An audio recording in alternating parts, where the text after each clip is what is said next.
Class 12-এর প্রত্যেকটা স্টুডেন্টের জন্য আজকের এই ভিডিওটা খুবই গুরুত্বপূর্ণ হতে চলেছে, কারণ আজকের এই ভিডিওতে আমি তোমাদের ক্লাস 12-এর কেমিস্ট্রি যে সাজেশন অর্থাৎ রসায়নের যে সাজেশন, সেই সাজেশন কিন্তু তোমাদেরকে দিতে চলেছে। অর্থাৎ তোমরা যারা এই মুহূর্তেও বিলো প্রিপারেশনে রয়েছো, অর্থাৎ যারা কিন্তু কোনো রকম কোনো প্রিপারেশনে এখনও পর্যন্ত গ্রহণ করোনি, বাট তোমরা চাইছো যে একটা সম্মানজনক নাম্বার অর্থাৎ 60 থেকে 70% নাম্বার তোমরা পেতে চাও এই সাবজেক্ট কেমিস্ট্রি থেকে, তাদের জন্য কিন্তু 100% আজকের এই ভিডিওটা খুবই গুরুত্বপূর্ণ হতে চলেছে। কারণ অধ্যায় ভিত্তিকভাবে আমি তোমাদেরকে কিন্তু গুরুত্বপূর্ণ কিছু প্রশ্ন বলবো, যে প্রশ্নগুলোর উত্তর তোমাদেরকে কিন্তু করতে হবে, আর সেই প্রশ্নগুলোর উত্তর তুমি করলেই কিন্তু তুমি পেয়ে যাবে এই 60 থেকে 70% নাম্বার কনফার্ম। তো সেই জন্য তোমাদেরকে কী করতে হবে, সম্পূর্ণ ভিডিওটা কিন্তু শেষ পর্যন্ত দেখতে হবে। আর যদি আমার চ্যানেলে প্রথমবার হয়ে থাকো, এক ফার্স্ট রিকোয়েস্ট করবো চ্যানেলটিকে সাবস্ক্রাইব করে পাশ থাকা বেল আইকনে কিন্তু ক্লিক করে দিতে হবে। আর অবশ্যই তোমরা কিন্তু এই যে আমি তোমাদেরকে সাজেশনগুলো দেবো, সেই সাজেশনের পিডিএফ আকারের যদি তুমি পেতে চাও, তার জন্য আমাকে কিন্তু যে টেলিগ্রাম চ্যানেলটা রয়েছে, সেই টেলিগ্রাম চ্যানেলটা তোমাকে কিন্তু জয়েন করতে হবে। টেলিগ্রাম চ্যানেলের যে লিঙ্ক, সেই লিঙ্ক কিন্তু আমি ভিডিও ডেসক্রিপশনে দিয়ে দেবো, তোমরা কিন্তু গিয়ে জয়েন হয়ে যেতে পারো। তো চলো শুরু করা যাক আজকের ভিডিও। তো সর্বপ্রথম আমাদেরকে যে চ্যাপ্টারটি থেকে কোশ্চেনগুলো মুখস্থ করতে হবে সেটা হচ্ছে প্রথম চ্যাপ্টার পদার্থের কঠিন অবস্থা। এই পদার্থের কঠিন অবস্থা থেকে তোমাদেরকে কোন কোন কোশ্চেনগুলো মুখস্থ করতে হবে না, কেলাস আকার কঠিন কি, এর বৈশিষ্ট্য লিখো এবং কেলাস আকার কঠিনের শ্রেণীবিন্যাস করো। 2 নম্বর প্রশ্ন তোমাদেরকে পড়তে হবে কেলাস এবং কেলাস জালক এবং একক, যে একক কোষ, সেই একক কোষ কী এবং একক কোষের প্রকারভেদ লিখো। 3 নম্বর প্রশ্ন তোমাদেরকে যেটা করতে হবে, সরল ঘনাকার একক কোষের পেকিং দক্ষতা নির্ণয় করো। 4 নম্বর প্রশ্ন তোমাদেরকে যেটা করতে হবে, পৃষ্ঠকেন্দ্রিক একক কোষের পেকিং দক্ষতা নির্ণয় করো। পৃষ্ঠকেন্দ্রিক একক কোষের পেকিং দক্ষতা নির্ণয় করো। 5 নম্বর তোমাদেরকে যে প্রশ্নটি পড়তে হবে সেটা হচ্ছে দেহকেন্দ্রিক ঘনাকার একক কোষের পেকিং দক্ষতা নির্ণয় করো। 6 নম্বর তোমাদেরকে যে প্রশ্নটি মুখস্থ করতে হবে, কেলাস আকার বা কেলাসের ঘনত্ব নির্ণয়ের সূত্রটি লিখো। 7 নম্বর শটকি ত্রুটি ও ফ্র্যাঙ্কেল ত্রুটি কী, উদাহরণ দাও এবং শটকি ত্রুটি ও ফ্র্যাঙ্কেল ত্রুটির মধ্যে পার্থক্য লিখো। 8 নম্বর যে প্রশ্নটি তোমাকে পড়তে হবে সেটা হচ্ছে এফ সেন্টার বা এফ কেন্দ্র কী, একে বর্ণবিন্দু বলা হয় কেন, পি টাইপ ও এন টাইপ অর্ধপরিবাহী কী, উদাহরণ দাও। এরপরে চলে আসো আমাদের সেকেন্ড চ্যাপ্টার দ্রবণ। সেকেন্ড চ্যাপ্টার দ্রবণ থেকে তোমাদেরকে যে যে প্রশ্নগুলি মুখস্থ করতে হবে, সংজ্ঞা এবং গাণিতিক রূপের জন্য তোমাদেরকে দেওয়া হয়েছে কিন্তু 4টা, একটা হচ্ছে নর্মালিটি, মোলারিটি, মোলালিটি এবং মোল ভগ্নাংশ। এই 4টি তোমাদেরকে কিন্তু সংজ্ঞা এবং গাণিতিক রূপ সহ কিন্তু মুখস্থ করতে হবে। সেকেন্ড প্রশ্ন তোমাদের হচ্ছে মোলার দ্রবণ এবং মোলাল দ্রবণ এর মধ্যে পার্থক্য কী। 3 নম্বর প্রশ্ন, তরলে গ্যাসের দাব্যতা। 3 নম্বর প্রশ্ন হচ্ছে তরলে গ্যাসের দাব্যতা সমূহের ওপর প্রভাবকারী বিষয়সমূহ হেনরির সূত্রটি ব্যাখ্যা করো। বিষয়সমূহ ও হেনরির সূত্রটি কিন্তু ব্যাখ্যা করো। 4 নম্বর যে প্রশ্নটি তোমাদের জন্য, তরলের বাষ্পচাপ সংক্রান্ত রাউল্টের সূত্রটি লিখো। আদর্শ দ্রবণ কাকে বলে, বৈশিষ্ট্য লিখো। আদর্শ ও অনাদর্শ দ্রবণের মধ্যে পার্থক্য লিখো। 6 নম্বর প্রশ্ন, অনাদর্শ দ্রবণের ধনাত্মক ও ঋণাত্মক বিচ্যুতির উদাহরণ দাও। ধনাত্মক ও ঋণাত্মক বিচ্যুতির উদাহরণ দাও। 7 নম্বর প্রশ্ন তোমাদেরকে মুখস্থ করতে হবে, এজিওটপিক মিশ্রণ কী, এর উদাহরণ দাও। এজিওটপিক মিশ্রণ কী, এর উদাহরণ দাও। 8 নম্বর প্রশ্ন, সংখ্যাগত ধর্ম কী, সংখ্যাগত ধর্মের বৈশিষ্ট্য কী। সংখ্যাগত ধর্ম কী, সংখ্যাগত যে ধর্ম সেই ধর্মের বৈশিষ্ট্য কী। নেক্সট দেখাও যে বাষ্পচাপের আপেক্ষিক অবনমন একটি সংখ্যাগত ধর্ম। বাষ্পচাপের আপেক্ষিক অবনমন সংক্রান্ত রাউল্টের সূত্রটি প্রতিষ্ঠা করো। এবং 10 নম্বর প্রশ্ন, দ্রবণের স্ফুটনাঙ্ক সংক্রান্ত রাউল্টের সূত্রগুলি লিখো। 11 নম্বর প্রশ্ন তোমাদেরকে মুখস্থ করতে হবে, দ্রবণের হিমাঙ্ক অবনমন সংক্রান্ত রাউল্টের সূত্রটি লিখো। 12 নম্বর প্রশ্ন, অভিশমন চাপ কী, অভিশমন চাপ সংক্রান্ত ভ্যান টপের সূত্রগুলি লিখো এবং অভিশমন চাপ সংক্রান্ত ভ্যান টপের সমীকরণ একটি প্রতিষ্ঠা করো। এবং বিপরীত অভিশমন কী, আইসোটোনিক, হাইপারটোনিক এবং হাইপোটোনিক দ্রবণ কী, উদাহরণ সহ ব্যাখ্যা করো। 14 নম্বর প্রশ্ন হচ্ছে ভ্যান্ট অফ গুণক কী এবং ভ্যান্ট অফ গুণক ও দ্রবণের বিয়োজনের সংযোজন মাত্রাটি প্রতিষ্ঠা করো। এরপরে যদি আমরা চলে আসি নেক্সট তড়িৎ রসায়ন যে চ্যাপ্টার রয়েছে, সেই তড়িৎ রসায়ন চ্যাপ্টারে বা ইলেকট্রোকেমিস্ট্রিতে, তার প্রথম যে প্রশ্নটি তোমাদেরকে মুখস্থ করতে হবে সেটা হচ্ছে গ্যালভানীয় কোষ ও তড়িৎ বিশ্লেষ্য কোষের মধ্যে পার্থক্য লিখো। 2 নাম্বার লবণ সেতু কি, লবণ সেতুর বৈশিষ্ট্য লিখো।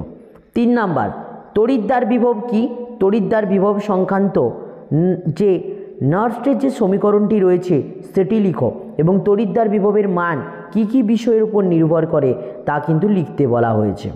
নেক্সট প্রমাণ তড়িৎদ্বার বিভব কি, হাইড্রোজেনের তড়িৎদ্বার বিভব কি, হাইড্রোজেন যে প্রমাণ তড়িৎদ্বার বিভব বা প্রমাণ হাইড্রোজেন তড়িৎদ্বার বিভব কি, গ্যালভানীয় তড়িৎচালক বল বা গ্রিপস মুক্ত শক্তির মধ্যে সম্পর্ক লিখো।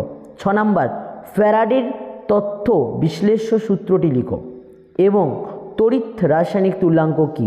7 নাম্বার আপেক্ষিক পরিবাহিতা কি, মোলার পরিবাহিতা কি এবং আপেক্ষিক পরিবাহিতা ও মোলার পরিবাহিতার মধ্যে কিন্তু পার্থক্য লিখো। 8 নাম্বার মৃদু তড়িৎ বিশ্লেষ্যর বিয়োজন মাত্রা, মৃদু তড়িৎ বিশ্লেষ্যের বিয়োজন মাত্রা ও বিয়োজন ধ্রুবকের মান নির্ণয় করো এবং রাসায়নিক মান নির্ণয় করো। নেক্সট আমরা যে চ্যাপ্টারটি আসছি সেটা হচ্ছে রাসায়নিক গতিবিদ্যা। এই যে রাসায়নিক গতিবিদ্যা, এই রাসায়নিক গতিবিদ্যা থেকে তোমাদেরকে কোন কোন প্রশ্নগুলি মুখস্থ করতে হবে না, রাসায়নিক গতিবিদ্যা থেকে ফার্স্ট যে তোমাদেরকে প্রশ্নটি মুখস্থ করতে হবে রাসায়নিক বিক্রিয়ার হার বা গতি কি, বিক্রিয়ার হারের প্রকারভেদ এবং একক লিখো। সেকেন্ড প্রশ্ন প্রারম্ভিক বিক্রিয়ার হার কি। থার্ড প্রশ্ন বিক্রিয়ার হার সমীকরণ ও বিক্রিয়ার হার ধ্রুবক কি, হার ধ্রুবকের বৈশিষ্ট্য লিখো, বিক্রিয়ার হার ও হার ধ্রুবকের মধ্যে পার্থক্য লিখো। 5 নাম্বার মৌলিক ও জটিল বিক্রিয়া কি, উদাহরণ দাও। আণবিকতা কি, আণবিকতার বৈশিষ্ট্য লিখো। 6 নাম্বার প্রশ্ন। 7 নাম্বার শূন্যক্রম বিক্রিয়ার সমাকলিত রূপটি লিখো, শূন্যক্রম বিক্রিয়া সম্পন্ন হতে প্রয়োজনীয় সময় ও শূন্যক্রম বিক্রিয়ার অর্ধায়ু নির্ণয় করো। 8 নাম্বার প্রশ্ন প্রথম ক্রম বিক্রিয়ার সময়ে সঙ্গে বিক্রিয়াত পদার্থের গাঢ়ত্বের সম্পর্ক লিখো, প্রথম ক্রম বিক্রিয়ার হার ধ্রুবকের একক কী। 9 নম্বর যে প্রশ্নটি তোমাদেরকে মুখস্থ করতে হবে প্রমাণ করো যে প্রথম ক্রম বিক্রিয়া কখনো সম্পন্ন হয় না। 10 নম্বর প্রশ্ন ছত্র প্রথম ক্রম বিক্রিয়া কি, উদাহরণ দাও। 11 নম্বর প্রশ্ন আরএনএসির সমীকরণটি লিখো এবং 12 নম্বর প্রশ্ন হচ্ছে সক্রিয়করণ শক্তি কি।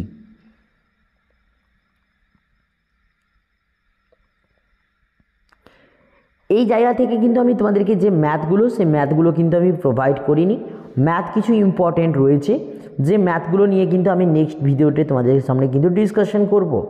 এরপর চলে আসে পৃষ্ঠতলীয় রসায়ন।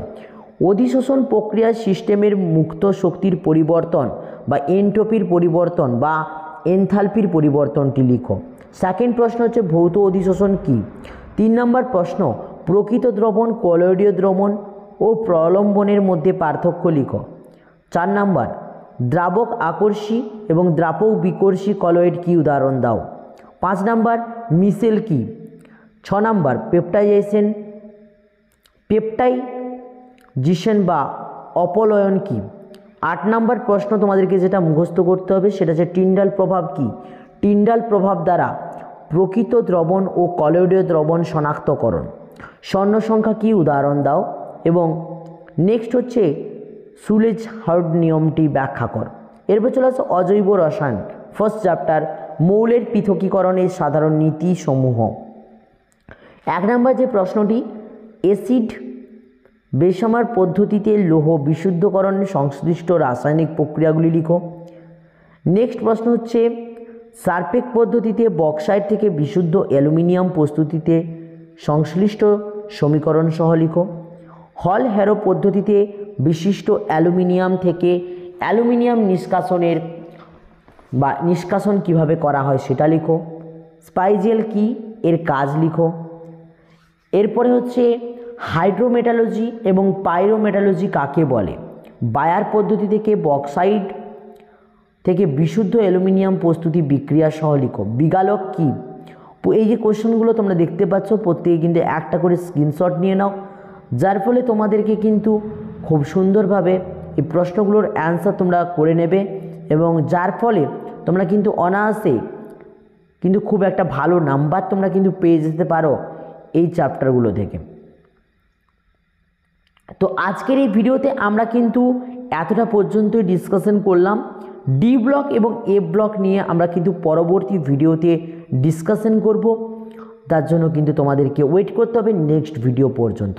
তো আশা রাখবো আজকের এই ভিডিওর আপডেটটা তোমাদের জন্য হেল্পফুল হয়েছে বা সাজেশনগুলো তোমাদের জন্য হেল্পফুল হয়েছে। যদি ভিডিওটা ভালো লেগে থাকে অবশ্যই ভিডিওটাকে লাইক করে বন্ধুর মধ্যে শেয়ার করতে থাকো, অ্যান্ড অবশ্যই নেক্সট পার্টের ভিডিওর পেতে চ্যানেলটিকে সাবস্ক্রাইব করে পাশে থাকা বেল আইকনে কিন্তু ক্লিক করতে ভুলো না। তো চলো বাই, দেখাচ্ছি নেক্সট ভিডিওতে। প্রত্যেক ভালো থাকবে, প্রত্যেকে সুস্থ থাকবে।